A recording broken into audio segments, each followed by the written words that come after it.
fundamental law of religion and how man relates to it seems to be that there will always exist in any religion those who truly believe and those who seek to use a religion for their own selfish needs.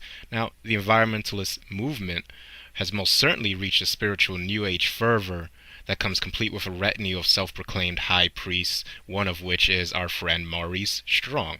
Now, Maurice Strong was once quoted as saying that, and I quote, "The real goal of the Earth Charter is that it will in fact become like the Ten Commandments." Now, what is the Earth Charter, you ask? Well, in short, it's the successor to United Nations document Agenda 21, which Maurice Strong and hundreds of other world leaders put into place during the now infamous 1992 United Nations Earth Conference in Rio de Janeiro, Brazil, that spawned the Agenda 21 document. Now, Agenda 21 and the Earth Charter is going to be used to usher in a new age, a new way of looking at things in regards to how man should interact with nature and what place man serves in the environment and ultimately in the universe. Well, in other words, the environmental agenda is being put into place in an effort to convince man that it has declared an unjust war against the planet Earth, and that a select group of human beings who coincidentally sit on the highest chairs of United Nations cabinets and non-governmental multinational think tanks, as well as even our own United States government, have now rallied and are banding together in the righteous undertaking of disciplining the masses for the so-called damages that we've inflicted on our oh so delicate planet.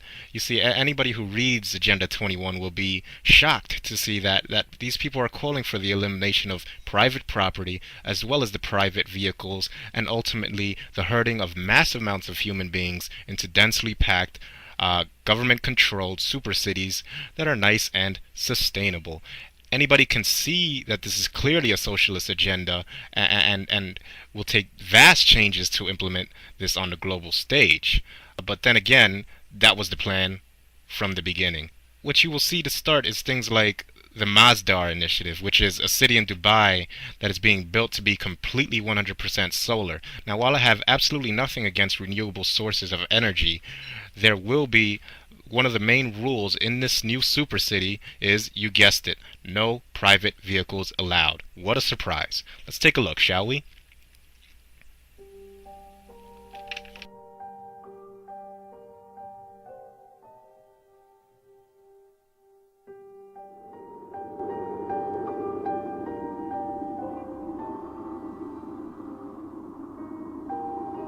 We urgently need to address the issues of global warming and pollution. Pressure on the world's finite natural resources continues to increase. The future for all of us will be governed by the development of clean technologies for sustainable environmental management. For almost half a century, Abu Dhabi has been a world leader in energy production. Now, the nation is keen to play its full part in the development and implementation of alternative sources of energy.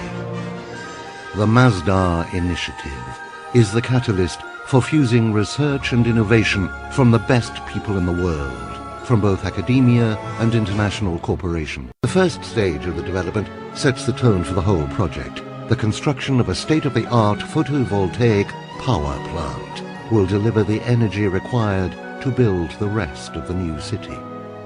Masdar will be a compact, high-density city, completely free from cars and their emissions, a model of energy conservation with zero carbon emissions and zero waste.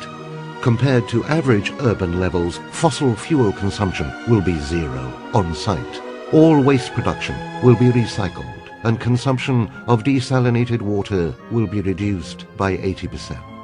Cycling and walking will be the most popular means of travel.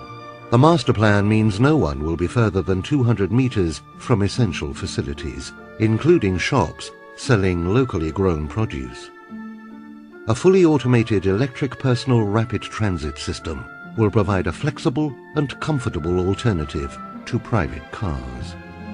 A light railway transport system will link the Masdar development with the center of Abu Dhabi, adjacent developments, and the international airport. Unique design of its walled city will show both energy and water conservation can be achieved whilst also greatly enhancing the quality of life. One day, all cities will be built like this.